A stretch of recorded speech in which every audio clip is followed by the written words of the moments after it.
The Dunbar Residents Association was very eager to come out here and show some support for this because it touches on an issue that we think is emerging and certainly growing as a concern, and that is distance between City Hall and neighborhoods.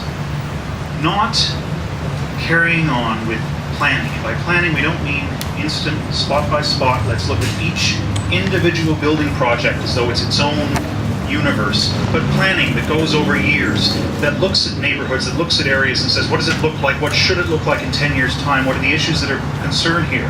Families, affordable housing, walkability. How are we going to make sure that all of these things are addressed over the long term? Just as planning is being abandoned by a spot rezoning process, neighborhoods are abandoned by the same process. Planning and neighborhoods are the two shoes on your feet. You're going to get a lot farther using both of them together than you will with one or the other. And you need to listen to neighborhoods, and I want to tell you exactly why. It's because neighborhoods have solutions to these problems. You're going to hear from someone in a few minutes about exactly why the affordability numbers that are being put out in front of you with respect to this project aren't really affordable numbers at all. And that's a common problem across the city, and that has to do with the way this whole issue has been approached. But neighborhoods have been providing solutions to this for years. The Dunbar prepared a community vision years ago, and that community vision has called for higher density. It's provided avenues for higher density to provide homes which would be more affordable. What do we get instead? We get a new mayoral task force, which seems to completely ignore the visions that were prepared.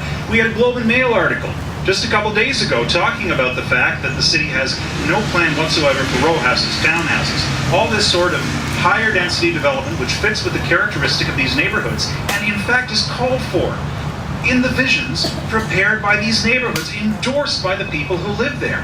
So time and time again, we're told, well, there's a problem, we've got to find a solution. The solution has been sitting there.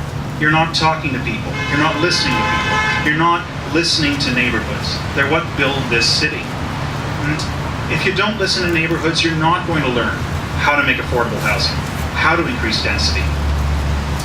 These visions were prepared for a very important reason.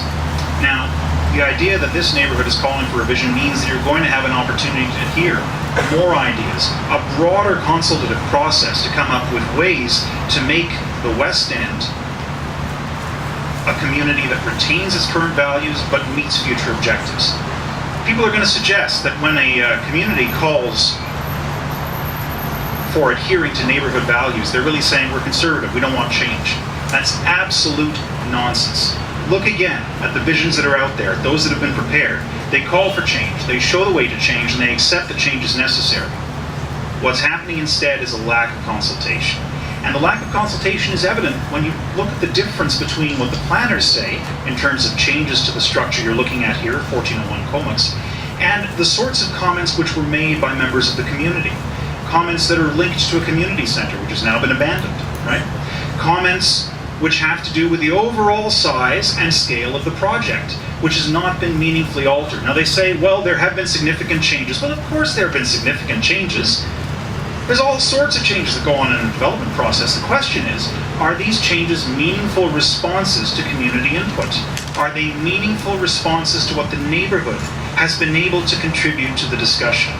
Now you're starting from a very difficult position in the West End, in that there's been no consultative process of comparable value, nothing of the same kind to give you a good solid grounding and look, say, we came together and we said, this is what we need, this is how you get to where you want to be, and you do it together with us, instead of fighting with us. And I want to encourage you to push for that kind of consultation for the development of a community plan. We think it's been invaluable in Dunbar, and as you can see if you look at it, we think that it will solve many of the issues with respect to affordability, with respect to new housing, with respect to families, new density, and walkability of neighborhoods. All the things that are near and dear to you, near and dear to us. So I want to thank you for coming out in support of that today, and know that we believe very strongly that your fight to have your neighborhood heard is absolutely vital to the ongoing lifeblood of your community and indeed all of Vancouver. Thank you.